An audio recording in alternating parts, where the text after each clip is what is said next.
வணக்கம். இந்திய மார்க்கெட் இந்த வாரம் பாத்தீங்கன்னா ஒரு பெரிய ரோலர் கோஸ்டர் ரைடு மாதிரியே இருந்துச்சு. ஆனா கடைசி நாளான வெள்ளிக்கிழமை ஒரு நல்ல ஏற்றத்தோட முடிஞ்சிருக்கு.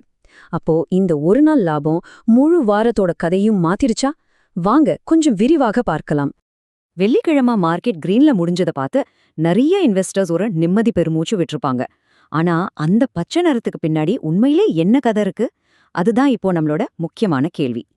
வெள்ளிக்கிழமை காலையில மார்க்கெட் ஒரு ஃப்ரெஷ்ஷான ஸ்டார்ட்டோட தொடங்குச்சு. இன்வெஸ்டர்ஸ் மத்தியில ஒரு பாசிட்டிவ் எனர்ஜி, அப்படி ஒரு வைப் இருந்துச்சு. அந்த வலுவான தொடக்கத்துக்கு என்ன காரணம்? இந்த பூஸ்டுக்கு ரெண்டு முக்கியமான காரணங்கள் இருக்கு. ஒன்னு, கச்சா எண்ணெய் விலை குறைஞ்சது ஒரு பெரிய ரிலீஃப். ரெண்டாவது, மத்த ஆசிய சந்தைகளும் நல்லா பெர்ஃபார்ம் பண்ணது நம்ம மார்க்கெட்டுக்கும் ஒரு நல்ல உத்வேகத்தை கொடுத்துச்சு. அன்னிக்கு ட்ரேடிங் ஒரு த்ரில்லர் படம் மாதிரி தான் போச்சு. காலையில 9:18க்கு ஒரு பெரிய கேப் அப் ஓப்பனிங். நிஃப்டி அப்படியே 23,345 வரைக்கும் போச்சு. ஆனா மத்தியானத்துக்கு மேல சீன் கொஞ்சம் மாறுச்சு. ப்ராஃபிட் புக்கிங் அழுத்தம் அதிகமாக மார்க்கெட் அதோட உச்சத்திலிருந்து கிட்டத்தட்ட 230 பாயிண்ட்ஸ் கீழே வந்துடுச்சு. நாள் பாசிட்டிவா முடிஞ்சாலும் அந்த ஆரம்ப வேகம் கடைசியில இல்ல. சரி, இப்ப இன்னும் கொஞ்சம் டீப்பா உள்ள போய் பார்க்கலாம். எந்தெந்த செக்டார்ஸ் மார்க்கெட்டை மேல தூக்குச்சு, எந்த செக்டார்ஸ் கீழே இழுத்துச்சு, யார் ஹீரோஸ் யார் வில்லன்ஸ்னு பாப்போமா? அன்னைக்கூட ஹீரோ யாருன்னு கேட்டா அது ஐடி செக்டார் தான். 2.17% ஏற்றத்தோட பட்டைய கலப்பிட்டாங்க. ஆனா இன்னொரு பக்கம் பாத்தீங்கன்னா ரியாலிட்டி செக்டார் 0.93% சரிஞ்சிருக்கு. இதுவே மார்க்கெட்ல ஒரு விதமான இழுபறி இருந்துச்சுன்னு காட்டுது.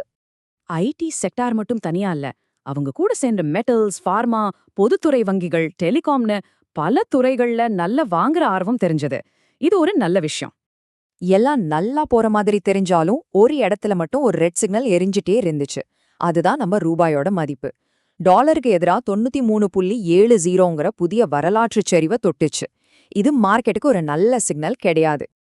நான் சொன்னேன்ல, ஒரு த்ரில்லர் படம் மாதிரின்னு. அந்த படத்தோட ட்விஸ்டே இங்கதான் ஆரம்பிக்குது. காலையில இருந்த அந்த வேகம் மதியத்துக்கு மேல அப்படியே காணாம போச்சு. என்னதான் ஆச்சு? மதியத்துக்கு மேல இன்வெஸ்டர்ஸ் எல்லாம் லாபத்தை புக் பண்ண ஆரம்பிச்சாங்க. குறிப்பா நிஃப்டியோட பெரிய பலமான பேங்கிங் மற்றும் ஃபைனான்ஸ் பங்குகள்ல செல்லிங் பிரஷர் அதிகமாக காலையில கிடைச்ச லாபத்துல ஒரு பெரிய பகுதியை மார்க்கெட் இழந்துடுச்சு. சரி, டெக்னிக்கல் அனாலிசிஸ் இது பத்தி என்ன சொல்லுது? HDFC செக்யூரிட்டிஸ்ல இருந்து நாகராஜ் ஷெட்டி சொல்றத கேளுங்க. அன்னைக்கு சார்ட்ல உருவான அந்த மெல்லிய மெழுகுவர்த்தி இந்த ஏற்றத்துக்கு பின்னாடி உண்மையான பலம் இல்ல, இது ஒரு பலவீனமான ரீபவுன்ஸ்னு தெளிவா காட்டுதுன்னு சொல்றாரு. சரி, இவ்வளோ ஏற்ற இறக்கத்துக்கு அப்புறம் நாள் கடைசியில ஸ்கோர் போர்டு என்ன சொல்லுது? நம்பர்ஸ பார்க்கலாம் வாங்க. இதோ ஃபைனல் நம்பர்ஸ். நிஃப்டி, சென்செக்ஸ் ரெண்டுமே கிட்டத்தட்ட 0.5% பிளஸ்ல முடிஞ்சிருக்கு. ஆனா இங்கதான் நீங்க ஒரு விஷயத்த நல்லா கவனிக்கணும். பேங்க் நிஃப்டி மைனஸ்ல முடிஞ்சிருக்கு. ஒரு மார்க்கெட் உண்மையிலே வலுவா ஏறணும்னா பேங்கிங் செக்டர் சப்போர்ட் ரொம்ப முக்கியம். ஆனா அந்த சப்போர்ட் இங்க மிஸ்ஸிங். சரி, வெள்ளிக்கிழமை கதை இத்தோட முடிஞ்சுது. ஆனா ஒரு நாள் ரிசல்ட்டை வச்சு நாம ஒரு முடிவுக்கு வந்துட முடியுமா? முடியாது.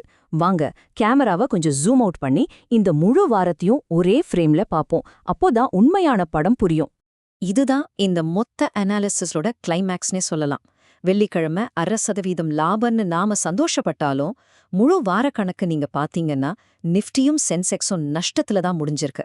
அதாவது வெள்ளிக்கிழமை வந்த லாபம் வாரத்தோட இழப்ப ஈடுகட்ட பத்தல. இதுதான் மார்க்கெட்டோட தற்போதைய நிலை. இந்த மாதிரி ஒரு சூழ்நிலையில தான் மார்க்கெட் எக்ஸ்பர்ட்ஸ் கொஞ்சம் ஜாக்கிரதையா இருங்கன்னு சொல்றாங்க.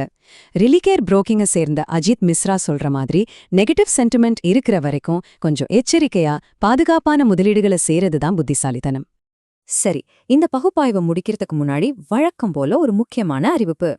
ஞாபகம் வச்சுக்கோங்க, பங்குச்சந்தை முதலீடுகள்ல ரிஸ்க் இருக்கு. அதனால இன்வெஸ்ட் பண்றதுக்கு முன்னாடி சம்பந்தப்பட்ட எல்லா டாக்குமெண்ட்ஸையும் கவனமா படிங்க. செபி ரெஜிஸ்ட்ரேஷன் மட்டுமே உங்க ரிட்டர்ன்ஸ்க்கு எந்த கேரண்டியும் கொடுக்காது. ஆக வெள்ளிக்கிழமை கிரீன், ஆனா மொத்த வாரம் ரெட். இந்த மாதிரி ஒரு குழப்பமான சிக்னல் கிடைக்கும்போது அடுத்த வார மார்க்கெட்டை நீங்க எப்படி ஹேண்டில் பண்ண போறீங்க? யோசிச்சு கவனமா முடிவெடுங்க. அடுத்த வாரம் சந்தையோட புதிய கதையோட சந்திக்கலாம்.